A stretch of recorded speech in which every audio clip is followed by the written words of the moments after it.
Hello students, welcome back to the video lecture series of numerical methods in chemical engineering. This is Dinesh Mehbubani. We have started unit number 6, that is numerical differentiation and integration. We have already covered the numerical differentiation part, and in numerical integration also, out of 3 methods we have already completed one method and the theory of another method. The first method was trapezoidal rule. The second one is Simpson 1/3 rule. Okay, what we were doing in the trapezoidal rule? In numerical integration, everything depends upon the Newton-Cotes formula.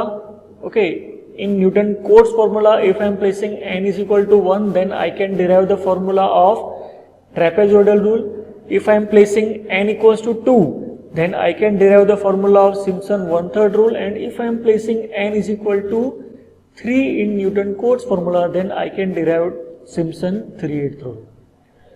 Okay, why these rules are known as 1/3 and 3/8? Because the coefficient of the terms is h by 3 and 3h by 8. That's why it is known as Simpson 1/3 and Simpson 3/8 and so on. See, what is to be remembered in the values of n? Trapezoidal rule can be applied to any value of n. If I am taking n sub intervals, and for any value of n I can apply trapezoidal rule. But Simpson 1/3 rule is only applicable if my n is even. Okay, remember this. Simpson 1/3 rule is only applicable if my n, what is n? N is a number of sub intervals. If my sub intervals are even. Okay, because we are taking two strips together.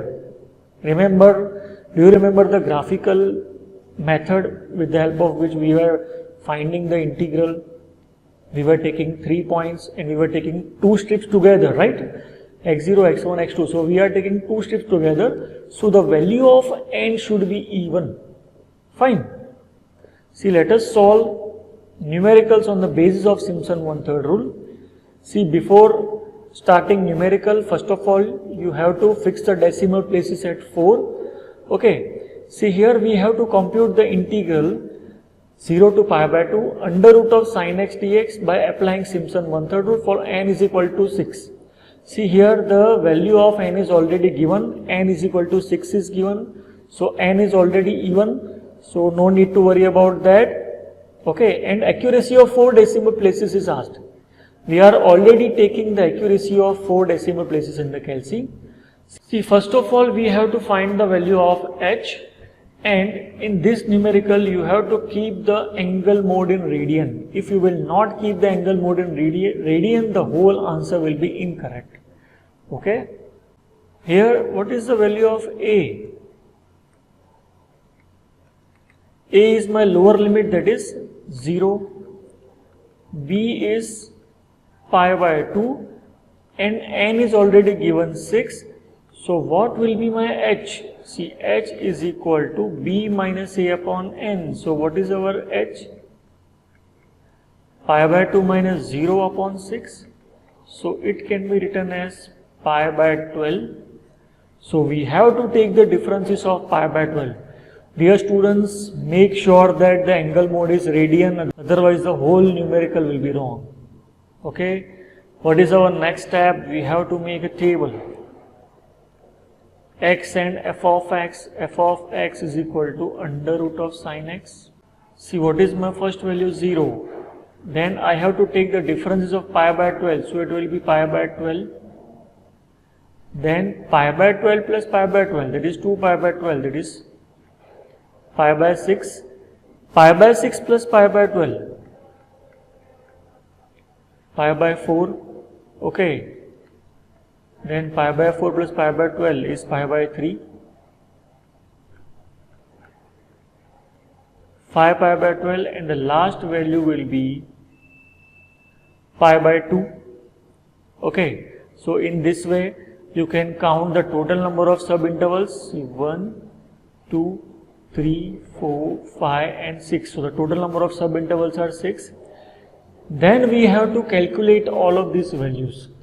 Okay, how we can calculate all of these values?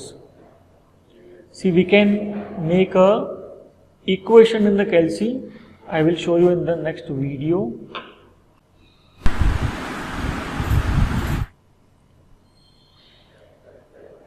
Okay, first of all, I am selecting the radian mode. I am fixing the decimal places at 4.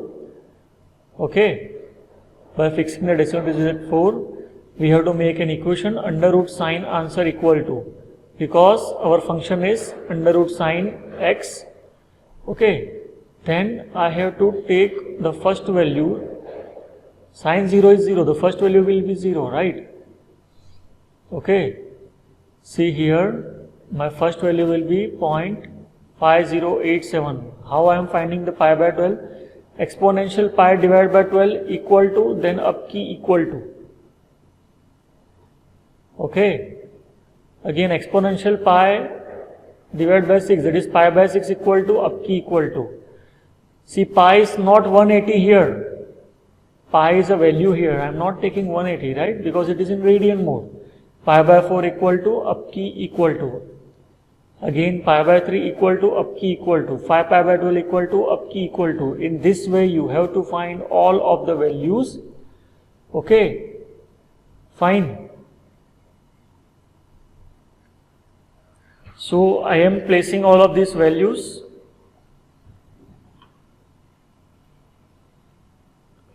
What is the value of sine 0?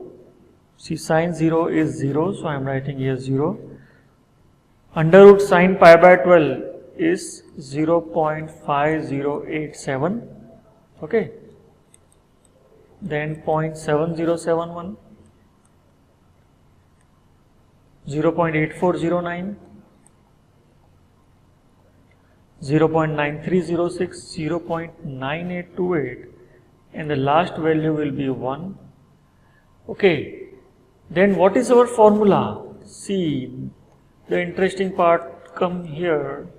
The interesting part comes here. What is our formula? See, before writing the formula, give the numbering y0, y1, y2, y3, y4, y5 and y6. Okay, here we have to write h by 3, first term plus last term. So y0 plus y6 plus 4 into odd terms. See here, if your numbering is not correct now, then your answer will be again false. The answer will be wrong. Why? Because if you are starting from y1, then y1, y3, y5 will be totally the different values that we have to take here. Here we have to take 4 into odd and 2 into even. So 4 into odd means y1, 3 and 5 we have to take. So y1, y3 and y5 I have to take, right? And 2 into even. Which are the even? y2 and y4. See, we are not taking y6 because we have y6. We have taken y6 already in the as the last term, okay? So make sure that your term, the value of y should not be repeated. We have to take all the values only one time. Fine. Okay, after placing all of these values, you will get the answer. Okay, and the final answer of this numerical will be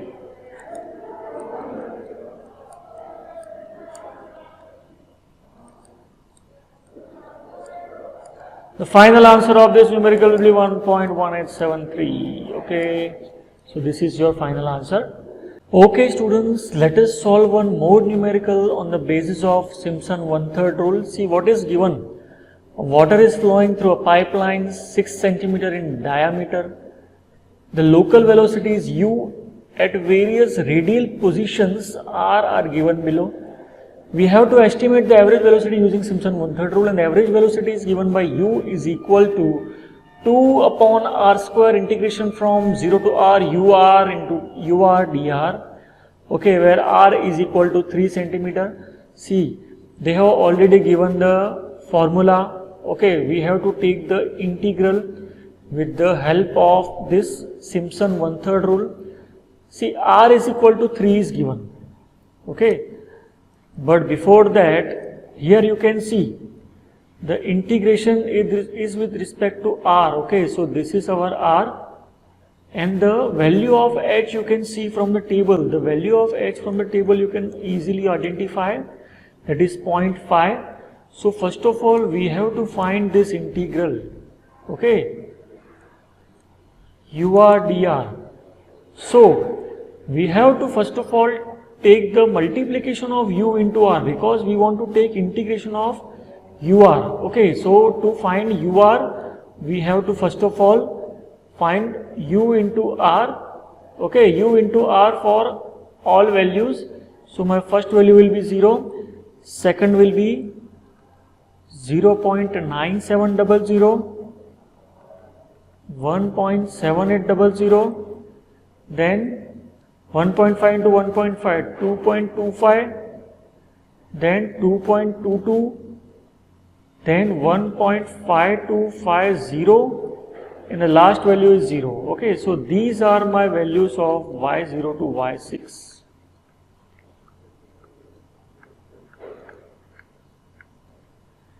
Okay, so to find this integral,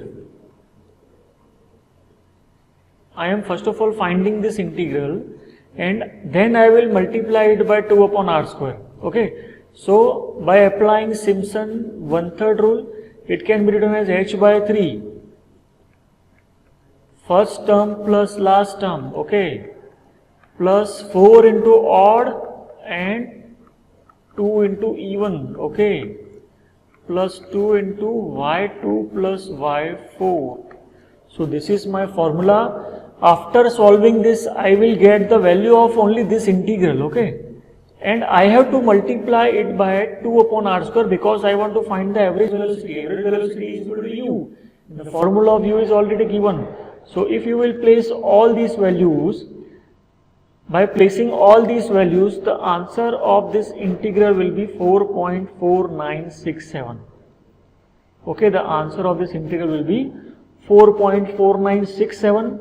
Now, I have to place this value, okay, in this formula to get the average velocity.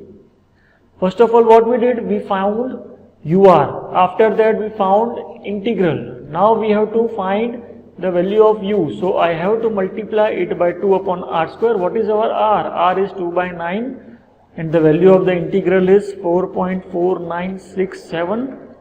Okay, so the average velocity after finding this will be 0.993 centimeter per second. Okay, so this is your answer.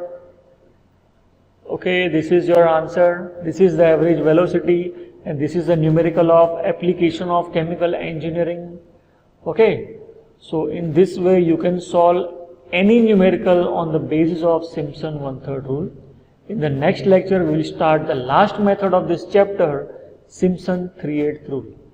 Okay, till then, have a good day. Bye bye.